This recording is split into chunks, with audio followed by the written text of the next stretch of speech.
What's going on, guys? Today we are working on George's RX-7. If you can see behind me, the 240's back there. That's going to be its resting place for a little while until I can muster up the funds and the want to get a body kit for it. So I'm planning on going KBD, both front fenders and pretty much full kit. I think it's like the GP1 kit or whatever. But that's not what this video is about today. Today we are working on George's RX-7. So him and I, along with Mike and the rest of the Wrecking Crew, are part of Wrecking Crew. So we want to kind of match cars, at least in color. So at least when we go to events and everything, they know that we're on a team. We're trying to learn together, progress, and hopefully compete together one day. But this is the car that we're doing. Just an RX-7 FC. I took the body kit off of it, the fenders, the skirts, the rear bumper, the front bumper. Started sanding a little bit. This thing's kind of gonna need a lot of work. We have the rear end all apart here. I got to take off the bumper because I'm gonna be painting that red area down there, the taillight pocket area.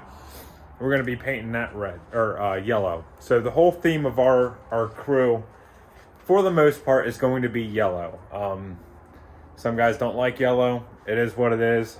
If anything, we might do a little bit of a wrap or team livery on the windshield, yellow. But right now, I have this car torn apart. I'm starting to strip some of this garbage paint. I mean, you can see it. It's terrible. Spray bomb to hell. I just got this door apart, and that was my biggest concern, was these plastic moldings around the window trim here. I got all that off on this side anyways. Came off super easy, to be honest. As well as the window. The window came out nice. The door handle came out nice. Overall, pretty easy peasy. But that's kind of the easy part. We still have a window trim molding, or windshield trim molding, that I kind of want to get rid of, just because I can't stand painting. Oh, I'm zooming in, sorry. I can't stand painting with tape lines. It's just, I mean, they did it to this, and you can see right here, there's like paint on the trim itself.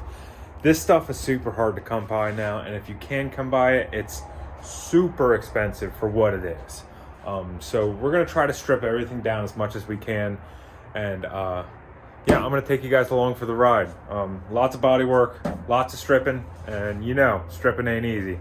So I'm gonna get this driver door torn down and probably show you guys what I'm doing along. So I'm on the other side now. This is the driver's side.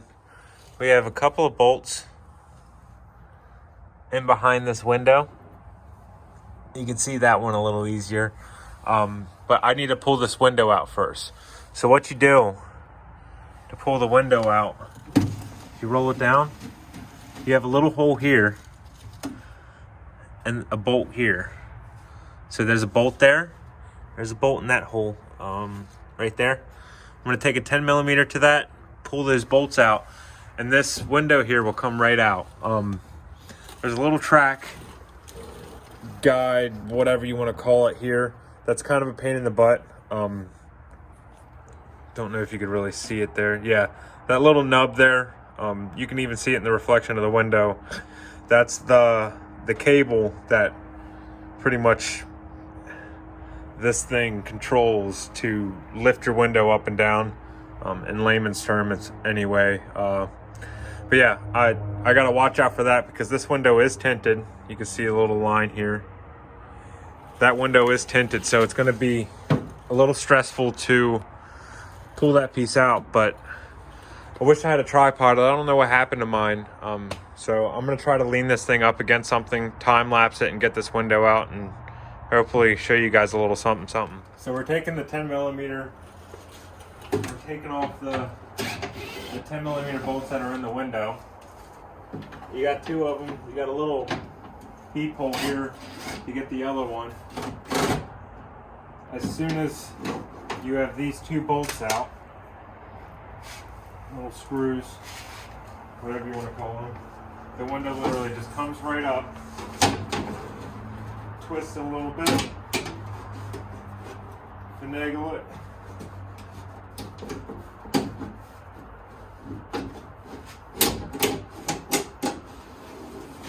hope that you don't break anything or tear the tint. Ooh. This one twisted a little bit, but the screw still holds it. A little dangly there, but yeah, the glass is out. Then we'll have to tear the belt trim molding off, as well as the rubber gaskets around here. Probably record that here in a second as well. So this part can be a little tricky. You have to have the right tool to get this belt trim molding out. Sometimes you could be pretty lucky, which I think I just was. You pretty much twist out and pull up, twist out and pull up, and boom, it literally comes right up. Sometimes if you pull a little too hard, you'll bend this metal and it will never go back in the same. That one was pretty simple. The other side was a good bit more tricky. And the tool that I usually use is like a weird little hook. I got this from, I think, Mako. You pretty much just put it in here and you pull up on the little tabs and it just comes right up. Pretty straightforward. Now I'm gonna pull the rubber gasket out.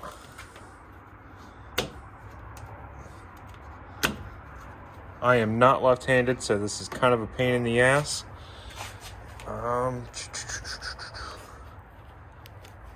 There we go. Sometimes these rubbers can be pretty old and really delicate.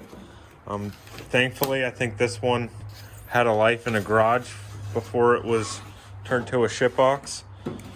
But that one came off pretty easy. Getting them in is definitely the bigger challenge. Now the next task is to get this door handle off. My buddy George just put this one in because the last one that he had on the door was broken. They're very brittle and not very easy to take out.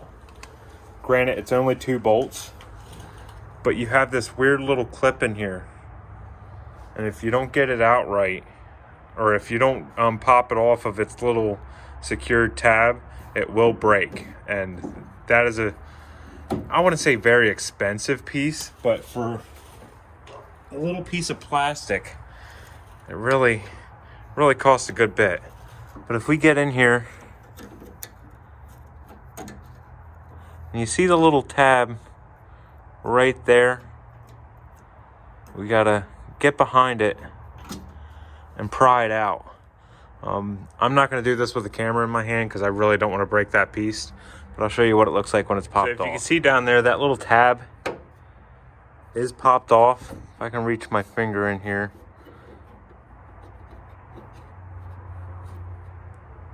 And that literally pops this bar off. This is like the bar that goes to the latch. I'm really trying to pop it off right now, and it's still a pretty tight fit, so you still got to be gentle with it. I'm not going to do this with the camera in my hand either. But after I do that, I have 2 10mm bolts. I have to pull those out, and literally the handle comes right out. It's not too difficult. It's just there's a good chance you could break some things. You just got to be gentle and have a lot of patience. So the door handle was as easy as that. One thing I did leave out was this little peachy color piece, little plastic holder dealio. That is for the door lock. There's a rod that comes through it, okay? And you literally just gotta pop it off of that rod, and I mean, it comes off super easy. It's just, again, it's 30-year-old plastic. It's brittle. It's bound to break. So we got the door handle off. The last piece of the puzzle is this window surround here. So this piece here goes all the way along. The other side was pretty easy to get off, and so was that one. Super easy. But again, brittle. Everything on these cars are brittle, and can definitely lead you to some heartache, because it gets pretty expensive after breaking every single clip on a car. But I think that's going to be it for today, guys. I don't want to say I'm done because I'm not done. I still got a lot of stuff to do, but I think I'm done filming this part of it. I just wanted to show you guys how to tear apart doors on an RX-7 pretty much, and show you my progress in the past 2 days. This is going to be a long project. We got a lot of stuff to do, so stay tuned for more content, and I hope you enjoyed the video. Peace.